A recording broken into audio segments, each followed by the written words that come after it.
Hi, I'm Selena. I was just trying to survive the baby shower. Smile, nod, play nice. Then my sister raised her glass and said, "Your husband's mine." Everyone laughed like it was a game, but she wasn't joking. She never was. That moment didn't break me. It revealed everything they'd been hiding for years. So I smiled back and waited, because what he did next, no one saw coming. I spent the morning fussing with tulip-shaped napkins, folding each one by hand like I had done 100 times before. My fingers moved automatically, like muscle memory from a life I no longer lived. Tulips were my mother's favorite. She used to say they stood for grace under pressure. I never told anyone that. I just kept folding. The sun was hot, even for spring in Dallas. The event house we rented had a manicured garden, neat little tables under white canopies, and fake smiling staff in black polos. My sister Arden insisted it had to be photo perfect, but she hadn't lifted a finger. That was always my job: make things beautiful, then disappear into the background. Guests started arriving just after 2. Everyone greeted Arden like she was royalty. They gave her flowers, gifts, compliments that made her throw her head back and laugh like some damn sitcom star.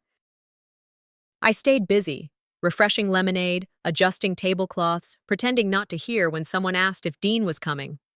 "Kindness isn't weakness, darling," my mother used to say, "but it's the one thing they'll always mistake for it."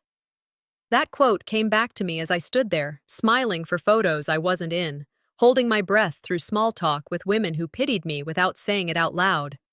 Arden's friends whispered just loud enough, something about Dean not being around lately.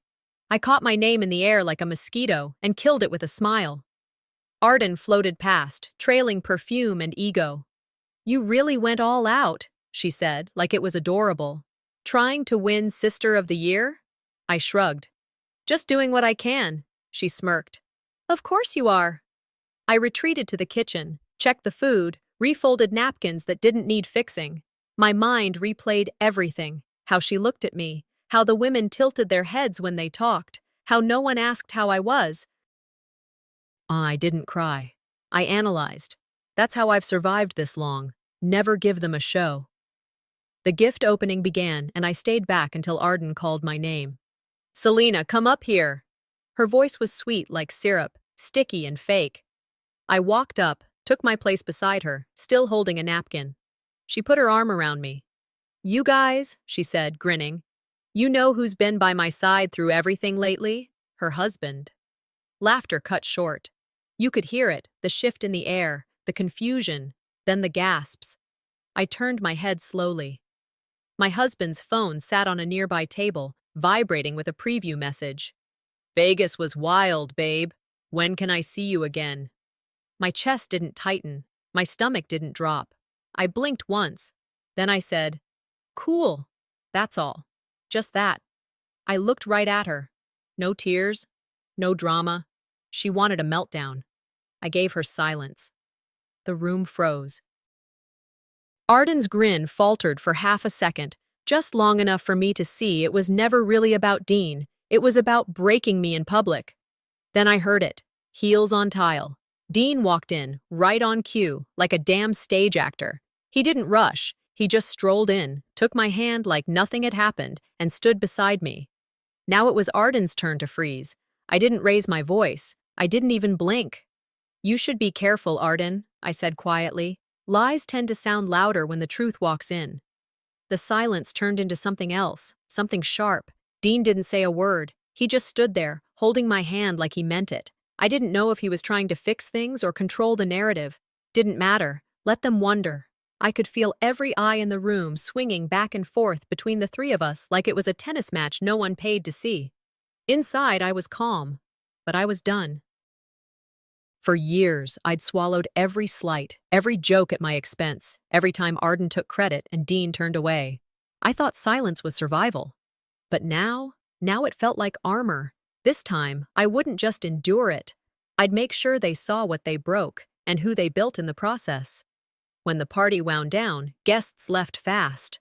Arden stood alone, trying to salvage what was left of her afternoon, reapplying lip gloss like it could undo what had just happened. Dean stepped outside to take a call. My phone buzzed. A message from him. "We need to talk." It's about your sister. I didn't react. I didn't smile. I didn't frown. I deleted it. One swipe. Gone. And in my head, I said what I'd always known. People think silence means surrender, but sometimes it's the sound before the storm. The light hit just right through the blinds, cutting a sharp line across the countertop where my purse sat. I saw it before I even moved, the tulip napkin, folded neatly, tucked in beside my phone like it had followed me home. I hadn't realized I'd kept it, but there it was, soft and silent like a memory I wasn't ready to unfold. I stood up slowly. My bones felt heavier than usual. I made coffee with hands that didn't need instructions. The house was still, too still. No music, no footsteps, no murmured apologies echoing through the hallway. Just the hiss of the kettle and the creak of floorboards under my bare feet. I leaned on the counter, mug in hand, and let my thumb slide across my phone screen. Missed calls, texts, a few social media notifications about what went down at the baby shower. I scrolled without reading. Arden had probably already painted herself as the victim.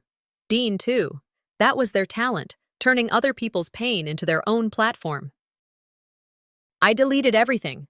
When people show you who they are, believe them. The first time. That line rang in my head like a sermon. I didn't need an audience to believe me. I just needed peace. And silence? Silence was my favorite kind of revenge. Then came the knock. It was sharp. Intentional. Not Dean's usual half-hearted thump. I opened the door and was met by two uniformed officers. They were polite, sure, but their eyes told me this wasn't a welfare check. "Ma'am, we received a report of a domestic dispute," the taller one said. "The complainant claims his access to personal property and financial assets has been obstructed." Dean. Of course it was. He also mentioned being locked out of the residence. I stared for a second, then nodded. "He changed the locks on me 6 months ago. I just caught up." The shorter officer tilted his head. "Do you have his belongings?" "They're boxed, in the garage." "Nothing destroyed, nothing missing." I handed over the keys to the storage unit where I'd moved his things. I kept my tone steady. Calm. The kind of calm that rattles people because they expect fire and you give them ice. "He wanted me to break," I said, more to myself than them. Instead, I made breakfast. They left without incident. No handcuffs, no questions about my mental state. Just quiet respect hidden behind regulation voices. I closed the door and turned back into the kitchen. Then my phone rang again. Dad. I stared at the name for a long beat before answering. "What were you thinking, Selena?" he started, voice tight. "Your sister is pregnant. She needs peace, not drama." "I see," I said softly, looking out the window. "And what do I need, Dad? Have you ever asked that? Once?" He paused. That silence told me more than words ever had. He didn't know how to answer. He never had. I let him keep talking, but I stopped listening. My mind wandered back to family dinners where Arden's every eye roll was excused because she was sensitive, and my accomplishments were shrugged off like weather updates. When the call ended, I didn't cry. Instead, I started cleaning. Dishes. Laundry. I deleted old photos off my phone like peeling off scabs. I moved slow, deliberate, like every task was another stone laid on the path away from them all. "They've mistaken my calm for surrender before," I whispered. "That's why this time, I'll let silence do the work." I typed out a message to Dean, something short, measured. Then I deleted it. And his number. I didn't need closure. I needed distance. While sorting papers near the entry table, something came back to me. Dean bragging over dinner a few weeks ago. About how he blurred lines between personal and company money. "Just makes taxes more exciting," he had joked. I logged into an old shared drive he forgot I still had access to. There it was. Transfers. Statements. Emails. I didn't know what I was looking for, but I knew I'd found the start of something. "I wasn't planning revenge," I murmured, screenshotting a bank ledger. "I was planning freedom." I kept going, sorting files, downloading copies, flagging receipts. The bitterness dulled with each click. It didn't feel like rage. It felt like clarity. Just as I shut the laptop, my phone buzzed again. Voicemail. Unknown number. I hit play. A woman's voice, soft but clear. You don't know what they've done. That's all. Nothing else. I froze. Not from fear, from recognition, not of the voice, but of the weight behind those words. The kind that changes everything. Sometimes the truth doesn't knock. It sneaks in when you're finally ready to hear it. The voicemail played on loop in my head. Not the words, I'd only listened once, but the tone. The voice wasn't angry. It was calm, like a nurse delivering bad news she'd repeated too many times to feel it anymore. You don't know what they've done, she had whispered. That was all it took. Just 8 words to flip the switch. I pulled the message back up, played it again in full. This time, I listened with both ears and a sharpened gut. Arden's lie goes back years. You think this is about your husband? It's not. She's been building this story a long time. Don't trust the pregnancy. Don't trust the timeline. She's not who you think. Click. I sat still for a moment, then opened my laptop and ran a reverse lookup on the number. It traced back to a wellness clinic in Austin, an address I didn't recognize. But that town? It wasn't unfamiliar. Arden had gone to school there for a year before dropping out for mental health reasons. I'd never pushed for details. Now I wished I had. A memory bubbled up. Arden, years ago, curled on my dorm bed, eyes red, asking me to promise not to tell anyone something. She never said what, just sobbed, told me, please don't ask, just cover for me. I'd kept that promise. But now I saw it differently. It wasn't a breakdown, it was preparation. I whispered to myself, it wasn't betrayal, it was premeditation. I walked into the bedroom closet, reached up behind the suitcases, and pulled down a fireproof lockbox. I hadn't opened it in over a year. Inside were snapshots of my past, yearbooks, folded letters, a few cards from Mom before she passed. And then the envelope. It was thick, plain, marked in black ink. Do not open unless you're ready. I'd gotten it months ago. No return address, no note, just left on my porch in a padded mailer. I told myself it was junk, but I never threw it away. I opened it now with hands that didn't shake. The first photo? Dean, younger, in college. Arm wrapped around Arden at a tailgate, not just a friendly hug, intimate, cozy, like a couple, more followed, them at a bar, at a beach, some even dated, well before he ever met me. I sat on the edge of the bed, knees locked tight. My stomach didn't drop. It settled. Quiet. Cold. Back then, I thought peace meant pretending I didn't notice. Now I see. Silence is the oxygen of betrayal. I grabbed my phone again and called the clinic. The receptionist answered. Yes, this is Angela speaking. I used a fake name. Said I was following up on a referral, claimed I'd spoken with a woman there about family issues. It was vague, but it worked. She paused, then lowered her voice. I shouldn't be doing this, but I saw her name in your call log and I recognized it, Arden's. I didn't interrupt. She came here a few years ago, pregnant, didn't want the father involved. It wasn't Dean. I remember that clearly because she kept saying, he can never know. She hesitated. I'm sorry, I know this is hard, but Arden, she's used people like this before. You're not the first, just the one who stayed too quiet. I said thank you. Hung up. I didn't cry. I put on my coat and walked. Didn't even grab my keys. Just walked down the block, across the street until I reached the lake, the same one I used to sit by in college with a notebook and a pack of crackers. Back when I thought life could be figured out if I just made enough lists, I watched the ducks. Sat on the same bench I used to nap on when finals got too loud, then picked up a flat stone and threw it. Not hard, just enough to watch it disappear. I whispered, the saddest thing about betrayal is that it never comes from your enemies. And I meant it. I had grieved death before. Mom, my aunt, even an old friend in a car crash. But this grief was different. It wasn't loss. It was waking up from a story I didn't know I was in. I've lost too much time giving people the benefit of the doubt, I said out loud, to no one. By the time I got back home, the sky had turned a dull silver. I made tea, sat at the dining table, and stared at my laptop. Something nudged me. I logged into an old email I barely used anymore. One draft sat unsent, dated 2 years ago. Subject line, if she ever finds out. I opened it. It was from Arden, addressed to Dean. It wasn't long, just a few sentences, but everyone cut sharp. If Selena finds out what we did before the wedding, she'll leave you. And I can't lose this connection to your family. You promised me you'd handle it. My fingers hovered over the keyboard. But I didn't type. I just stared. Some things break you. Others sharpen you. And this? This made me lethal. I sat down at my desk with Arden's draft in front of me. The words glared like accusations. If she ever finds out.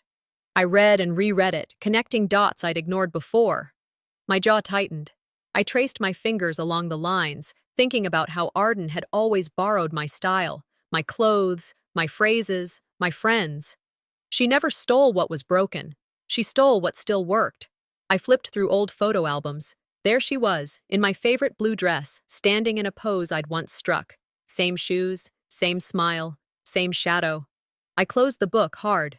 I whispered, "They never steal what's already broken. They steal what's working for you." That line echoed in my mind as I stared at the ceiling. I felt raw, betrayal cutting beneath calm. I needed proof. Later, at midday, I found the letter. Typed. No signature. "You are not original. She's always one step ahead." My chest tightened. I remembered overhearing Arden tell someone, "You'll never be enough." It made hunger in me. I carried the letter to the fireplace and dropped it in the flame. Embers glowed. I saved the ashes in a tin. I needed that burn on record. I logged into Arden's clinic file under a false name and requested her records. It came back, legal documents showing she'd added a middle name, our mother's maiden name. Arden had rebranded herself as part of family, co-opting roots that weren't hers. I leaned back in my chair. She was masking identity as theft. The spike in shock hit me just then. I visited the genealogist I trusted years ago. She handed me Arden's ancestral chart. I listened while she revealed that Arden had inserted lineage of a branch my mother had disowned long ago. It was a mirage. Arden never belonged to that tree.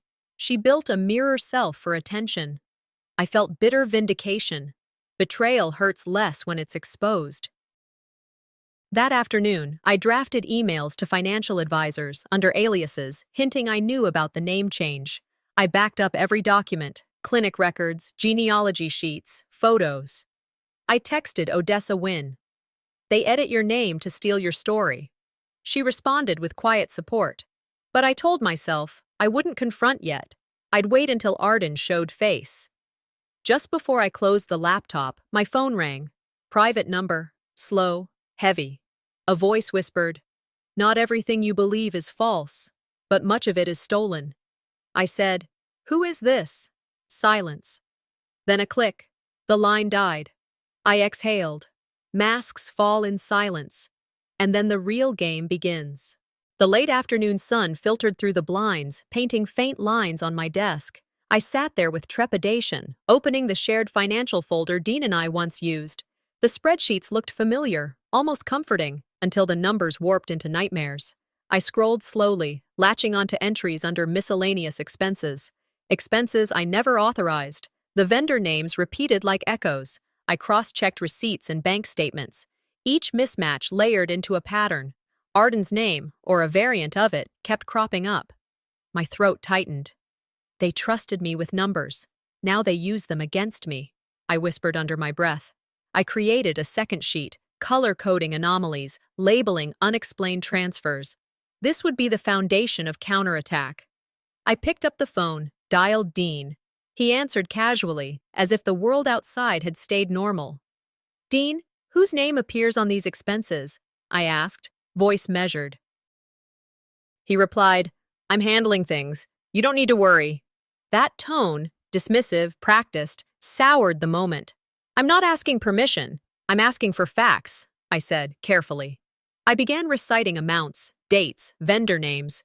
His silence grew heavy. You're being paranoid, he snapped. Paranoia is what happens when betrayal teaches you logic, I said softly, then hung up. The hollow ring felt like a challenge. Betrayal had taught me to speak with numbers now. I entered the data again. One wire stood out. $4,800, labeled medical supplies. The transaction routed straight to A. Warren Wellness. I traced the bank info. It was Arden's account, down to the last digit and name. I clicked the confirmation email, matching her name, recorded in the metadata. A ripple of vindication passed through me. They thought I'd never notice, I muttered. They thought I was naive. The deeper I dug, the more it stank. Every withdrawal, every tiny transfer looked orchestrated. I saved documents, attached bank screenshots to my anomaly sheet, backed up every folder. Then, tucked amid receipts, I found a jewelry slip. My name was on the purchase. The return slip. Arden's handwriting. It was for a gold band I gave her years ago, one she once wore at a family gathering and asked if she could borrow. I remembered her smile. I gave permission. That ring had meant something. Now it meant theft. I folded the slip into an envelope titled Symbol. The ring had never belonged to her. It was a piece of me she returned when she no longer needed to hide. Outside, shadows lengthened. I consolidated everything. Ledger anomalies, ring slip, clinic name change records. I encrypted files, duplicated backups to remote servers. I drafted anonymous emails to Arden's advisors, hinting I knew the name change, the transfers. I texted Odessa. When you cannot outrun betrayal, you arm yourself with it. Her reply? Stay smart. I nodded. Smart wasn't enough anymore. Then my laptop flashed. A notification. Audit triggers flagged. External inquiry initiated. My heart didn't race. It steadied. Someone turned the spotlight on me, intended to silence. Instead, I closed the lid with purpose. They thought I'd be easy prey, I said into the quiet room. Instead, I'm the one setting traps. Dinner was just a plate and silence. The house felt hollow. I rinsed my plate, dropped it in the sink, then stood in the kitchen watching my own reflection in the dark window. Something felt off. The quiet was too complete. I opened my security app. The backdoor camera showed movement, a shadow slipping away into darkness. My breath froze. I tapped timestamps, past midnight, not random. I whispered, "They don't sneak. They schedule their betrayal." I grabbed a flashlight, flicked it on. No gun, no weapons, just light. I crept toward the back door, each breath measured, each step careful. I grabbed the remote for the cameras. The feed snapped live. I watched Arden's silhouette in frame, moving just out of view of interior cameras, night after night. Always entering the property after dark, never when someone was awake, always careful, always masked. Then a frame flashed, Arden carrying a small briefcase. I paused, zoomed in. The briefcase had initials, CM. My initials. My briefcase. She had taken it from my study that one evening I left my door unlocked. I froze the image. I saved it to a hidden folder. This wasn't loose damage, it was theft with rehearsal. I recalled that night she accidentally strolled into my study, claimed she needed water. She'd slipped her hand across my desk. I thought it careless. Now I know better. I watched the footage again. Sunday, Wednesday, Friday. Between 2 o'clock and 3:15 a.m. Each night an intrusion. She used access codes that only changed on those nights. That pattern was not coincidence. It was design. It wasn't desperation. It was architecture. I needed proof she knew I'd notice. I planted a decoy file in my study, titled Vault Blueprint. Nothing real behind it, just bait. Later, footage showed her entering, opening that file, copying it to a USB, deleting the decoy, closing the laptop. She thought she fooled me. I smiled quietly. She played memory games, but I built the entire board. Timestamp noted, execution window marked. Then I shifted gears into strike mode. I typed an anonymous message to Arden's financial advisor. I saw file transfer logs from your system last night. Check closely. Then I set alerts on my security system, on the USB port, on every device. I drafted a note to Dean. I know who's been in the house at 3 a.m. I don't fear shadows. Emotion boiled cold inside me, but I didn't move yet. I waited. I watched. I locked every door, armed every camera. I sat alone in darkness with my notebook open. Midnight came. The back door camera lit up. I stood, heart steady, walking to the monitor. They broke in 3 nights. Tonight, I'm ready for 4. The venue shimmered like it was built to flatter her ego. Marble floors, champagne light, perfect symmetry. I arrived just as the first guests began to applaud her welcome speech. Arden, immaculate, rehearsed, and glowing under the chandeliers she loved to stand beneath. Her smile was too wide, her eyes too alert. She was performing, not hosting. I took a slow breath before stepping inside. The scent of lilies lingered. I remembered she once said they reminded her of power. Clean, overwhelming, suffocating. The napkins on the bar were folded into tulip shapes, the same design she used when we planned my first fundraiser together years ago. She'd stolen even that. No one recognized me at first. My hair pinned differently, dress simple, voice quiet. I slid into an empty chair near the corner of Dean's table. He noticed before she did. The way he froze, jaw tightening, hands gripping his glass, told me everything. I could see the question in his eyes. Why now? Arden's gaze followed his. When she saw me, the mask cracked for just a heartbeat. Panic flickered there, small but sharp. She looked away, pretending I was a ghost she could ignore. She built this stage for her triumph, I thought, watching her lift her champagne. I came to script her fall.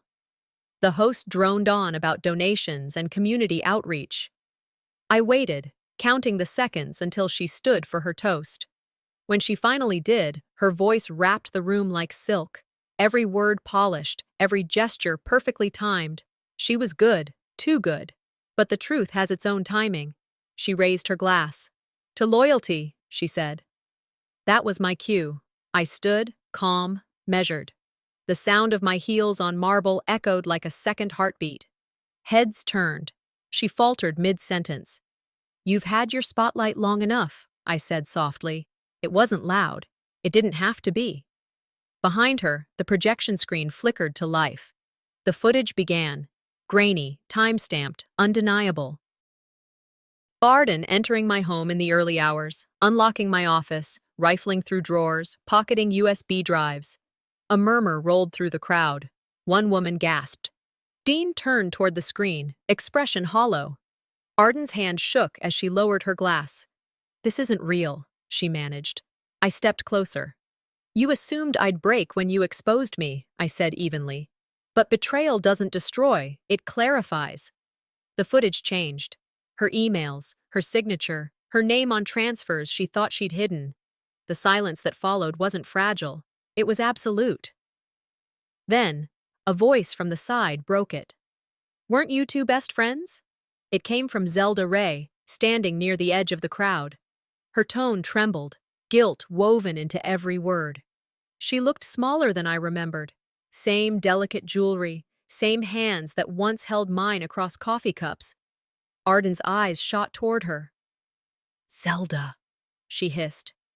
Don't you dare. Zelda's shoulders caved. I forwarded the audit file, she said. She said it was just a formality. I didn't know. My chest tightened, not from surprise, just the old ache of confirmation. You weren't a friend, I said quietly. You were just the silence between lies. Zelda sat down hard, covering her face. The sound of her sobs folded into the murmurs. Arden's voice rose, desperate now. She's manipulating you all. The footage is edited. But the audience wasn't with her anymore. The spell had broken. Dean stepped back from her touch. His eyes, once blind loyalty, were now searching, uncertain. I walked past them both, my pulse steady. The screen still played behind me, each second slicing away another piece of her illusion. I didn't need to stay for the end. As I reached the exit, I felt Dean's gaze follow. He opened his mouth like he might say my name, but I kept walking. I no longer needed to prove myself to her, I thought, or to him. The foyer was quieter, almost peaceful. The night beyond the glass doors waited, cool and sharp. For the first time in months, I could breathe without tasting resentment. Then my phone buzzed, a single message. From Arden. For your eyes only. I hesitated before unlocking it.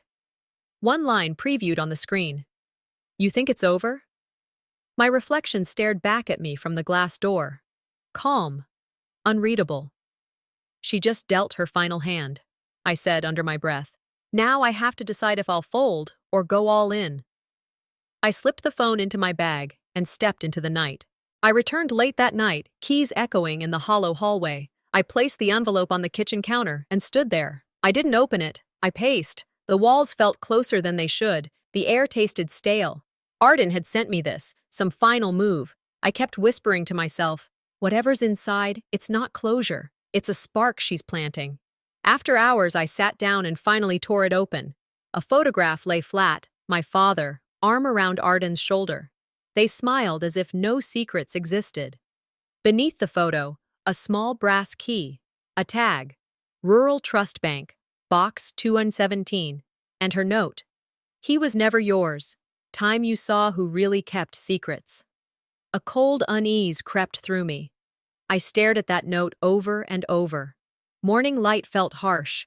I drove early, the key burning in my pocket. The rural bank sat between fields under a gray sky, quiet and unremarkable. Inside, the clerk led me to the vault room. I unlocked Box 217. Inside were letters tied with twine, official-looking documents, and a velvet pouch. I pulled out the papers first. Property deeds, co-signed by my father and Charles Avery, Arden's father. A house by a lake I'd never seen. Arden once spoke of summering with family, a place I'd never been invited.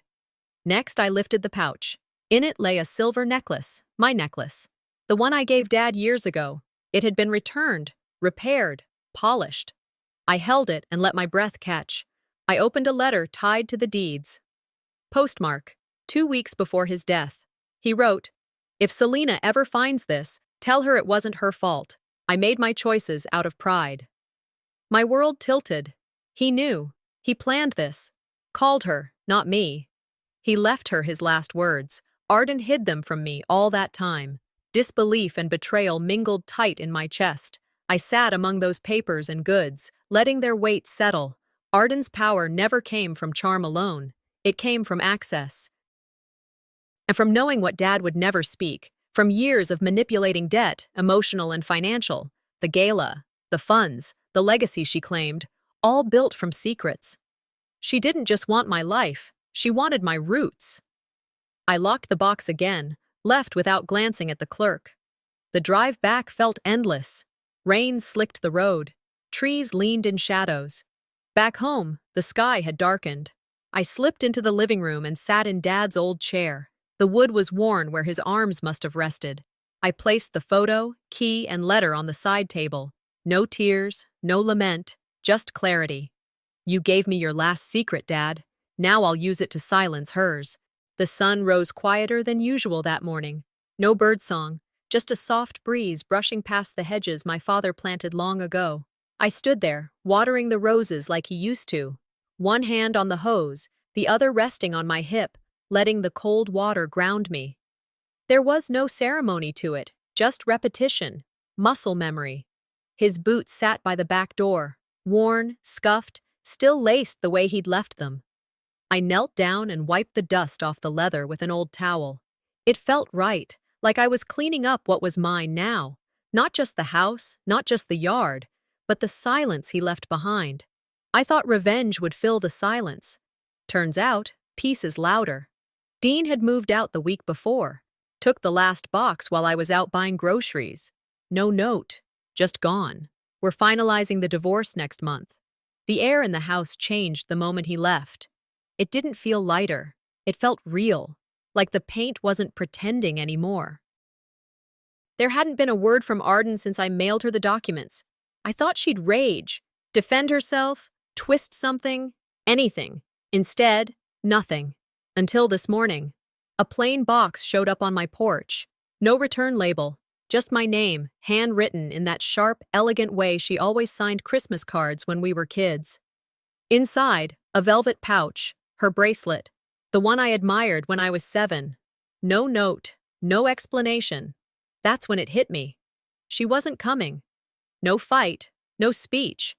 She had backed off without a sound. Not all battles end with victory. Some just stop because one side finally gets tired. I sat with that for a long time. The silence wasn't empty anymore. It had weight, meaning. 2 days later, I called Tasha. We hadn't spoken properly since my mother's funeral. She showed up with muffins and that look, the one that said, "I don't need details, I'm just here." We drank coffee on the porch, talked about stupid things at first. The weather, her neighbor's terrible new boyfriend. Then somehow, we ended up back in the study. The room Dad always kept locked when we were kids.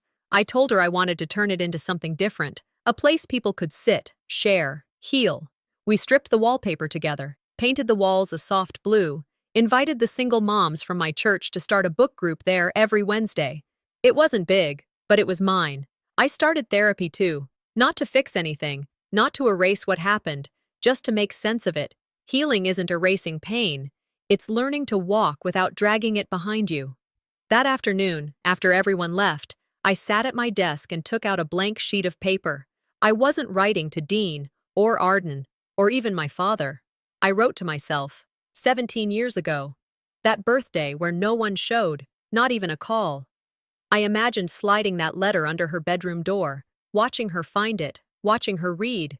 I told her she'd be okay. That she'd cry, yes. She'd get angry. She'd scream in the car with the windows up. But one day, she'd look in the mirror and not just see survival. She'd see a woman who knew who she was and liked her. You won't always be overlooked, I wrote.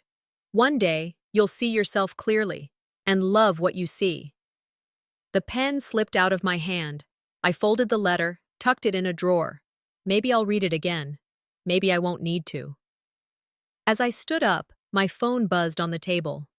One new voicemail. I tapped the screen, then froze. Arden's voice came through, low and measured. I have one more thing to give you. This time, it's the truth. I stared at the phone, thumb hovering over the play button. I didn't press it. Not yet.